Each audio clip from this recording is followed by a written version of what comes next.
ఇబ్బందులు వస్తాయి. ఎందుకంటే వీరభద్ర స్వామి ఊరికనే రాలా. వాడు సాక్షాత్తు సతీదేవి నాయన శివుని తిడితే ఆమె తన ఆత్మాహుతి చేసుకుంటే వీరభద్రుడు వచ్చాడు, దక్షుడు తలకాయ తీసి యజ్ఞగుండంలో పడేశాడు.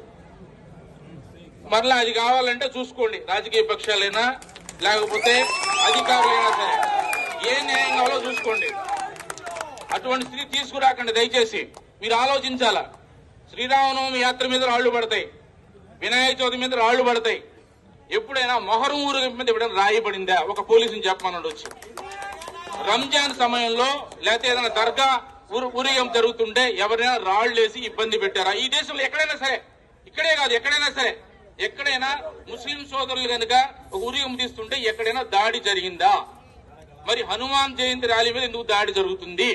శ్రీరామనవమి శోభాయాత్ర మీద ఎందుకు దాడి జరుగుతుంది? అవసరమే వచ్చింది? మనం ఎవరి వారసులో?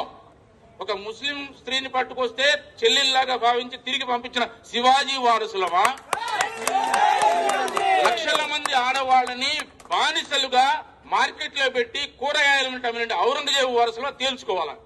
మీకు ఎవరు ఆదర్శం? ఆడవాళ్ళని అమ్మేవాళ్ళ, ఆడవాళ్ళని కాపాడేవాళ్ళ? ఇప్పుడు ఎవరికి రక్షణ కల్పిస్తారు మీరు?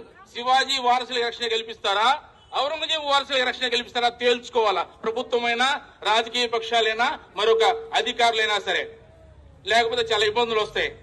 ఈ మధ్యన హైందవ శంకరం జరిగిందని చెప్పారు. మనం కూడా శివాజీ ఊరకే రాలా. ఇప్పుడు చావా సినిమా నడుస్తుంది, చూడకపోతే చూడండి మళ్ళా ఒకసారి.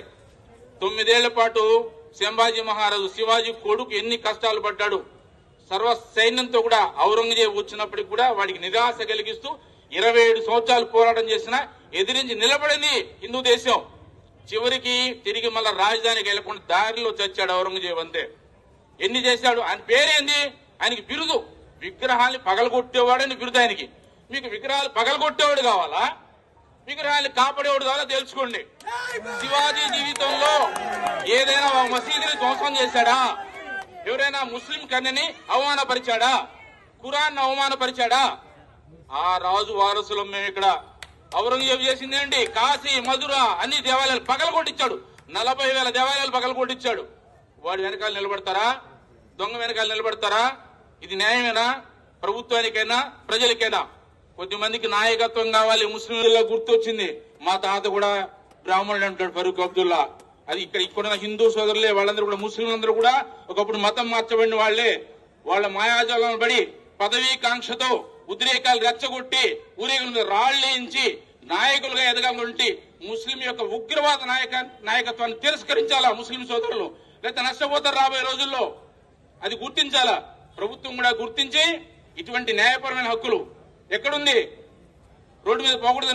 పోయినసారి చూసాం, హనుమంత్ జయంతి యాత్ర జరుగుతుంటే ఆర్టీసీ బస్ స్టాండ్ దగ్గర పోలీసులు బ్యారికేడ్స్ పెట్టి మీ దాన్ని పోవద్దు, ఆ పక్కన పోండి అన్నారు. సిగ్గుచేటు కదా. మీరెందుకు ఉంది? తుపాకీ దేనికి? లాఠీ ఎందుకు ఉండేది? రోడ్డు మీద, పబ్లిక్ రోడ్డు మీద పోరా అంటే ఎవడైనా రౌడీ చేసి వాడి పక్కన నిలబడి వాడి దూరంగా ఉండరా, నువ్వు ఇంట్లో కూర్చోమని మాకు చెప్తారా? అందుక మీరు ఉండేదే. రౌడీ చేసేవాడు పక్కలో వేస్తారా? తేల్చుకోవాలా. ఏది లా అండ్ ఆర్డర్ అంటే ఏమిటి? అసలు ధర్మం ప్రకారం అనుమతి తీసుకుని పోయేవాడికి రక్షణ కల్పిస్తారా? అధర్మంగా శాంతియుతంగా పోయేవాడు రాళ్లేసేవాడికి రక్షణ కల్పిస్తారా? తేల్చుకోవాలా యంత్రాంగం. సాక్షాత్ మనం గౌరవమైనటువంటి జిల్లా మేజిస్ట్రేట్ వారి కార్యాలయం దగ్గర నిలబడి ఉన్నాం. మనం న్యాయాలయాలు వాళ్ళకి తెలుసు ఏది మంచి ఏది చెడ్డో. ప్రభుత్వానికి, మంత్రి గారి, ముఖ్యమంత్రి గారికి, ఉప ముఖ్యమంత్రి గారికి కూడా ఈ విషయాన్ని తీసుకెళ్లి ఈ రాష్ట్రంలో హిందువులు 2వ శ్రేణి పౌరులు కాదు, వాళ్ళకి సమాన హక్కులు ఉన్నాయి. ఏ దేశంలో అయితే ఆ దేశ వాసులకి హక్కులు ఉంటాయి. అందరూ సుఖజీవనం కలపాలి. ఎక్కడ కూడా ముస్లింలకి, క్రైస్తవులకు వ్యతిరేకంగా మాట్లాడేది అలవాటు మనకు లేదు. ముస్లింలకు వ్యతిరేకంగా అది ర్యాలీ ముస్లిం ఉగ్రవాద నాయకత్వానికి వ్యతిరేకం, క్రైస్తవులకు వ్యతిరేకం కాదు. మేము వ్యతిరేకిస్తాం ఎవరిని? భారత్ మాతకు చేయనకపోతే వ్యతిరేకిస్తాం ఖచ్చితంగా. వాడు ఎవడైనా సరే. రావణాసురుడు ఎందుకు చంపాడు? ముస్లిం వాడు చంపాడు. రాముడా? కంసుడు ఎందుకు చంపాడు? కృష్ణుడు మేనమామేనే. తప్పుదారులు వెళ్తుండే వేస్తారు అంతే. ఇక్కడ కూడా అంతే.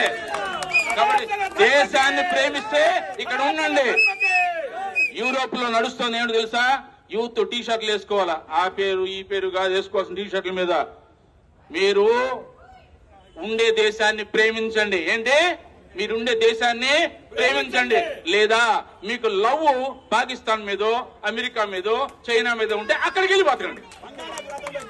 మీకు ఎక్కడ మీరు ప్రేమించే దేశానికి వెళ్ళినా బతకండి.